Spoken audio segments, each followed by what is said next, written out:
The morning after our wedding was supposed to be filled with laughter, warmth, and the soft afterglow of promises exchanged under the stars. I woke up beside my wife, believing that we had stepped into a new life together. One where trust and love would be the foundation of everything.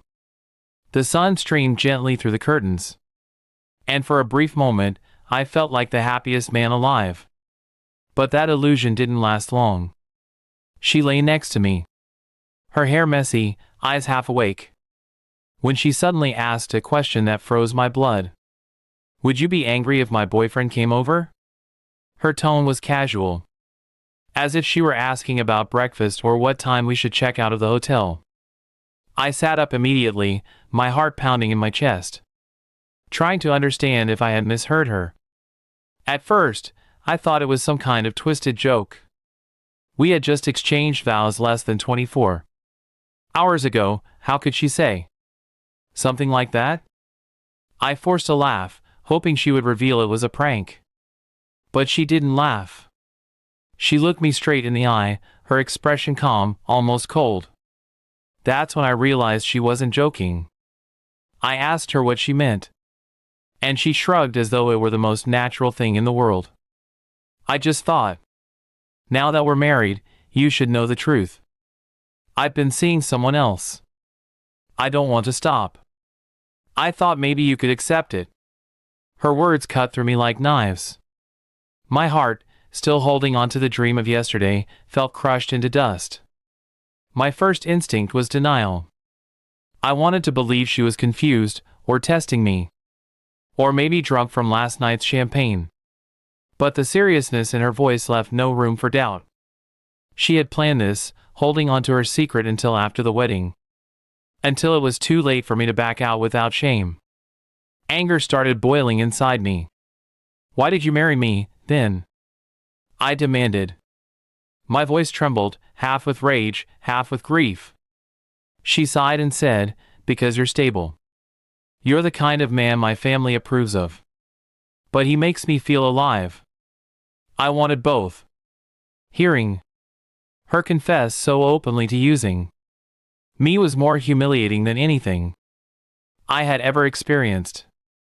I looked at her, the woman I had loved for years, and realized I had been nothing but a backup plan, a safety net she could lean on while keeping her passion elsewhere.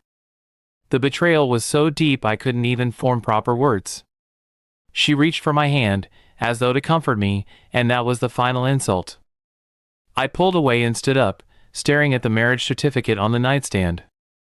Just yesterday, I had signed my life to her, believing it meant something sacred. Now it felt like a contract for my own humiliation. She didn't even look guilty. She just sat there, expecting me to accept her madness. In that moment, I made a decision. I wouldn't yell, I wouldn't beg, I wouldn't even fight. I would not give her the satisfaction of seeing me broken. Instead, I walked over to the desk, pulled out my phone, and started recording. Calmly, I asked her to repeat what she had just said about her boyfriend. Without hesitation, she repeated everything, smiling slightly, as if she thought I would come around eventually.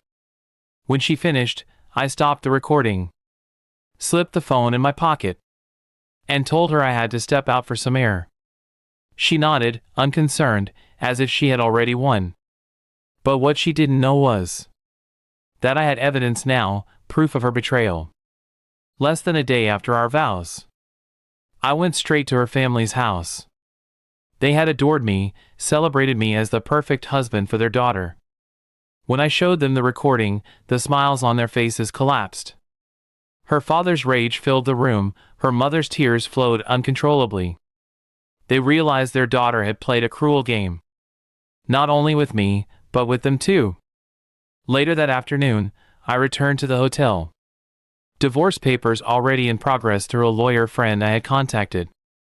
She was shocked when I handed her the documents. "You can't be serious," she stammered. But I didn't answer. I just looked at her one last time and thought of the vows she had spat on. Then I walked out, leaving her with nothing but her lies. In the days that followed, word spread quickly among friends, relatives, and even her workplace. The recording made its way around, exposing her deceit.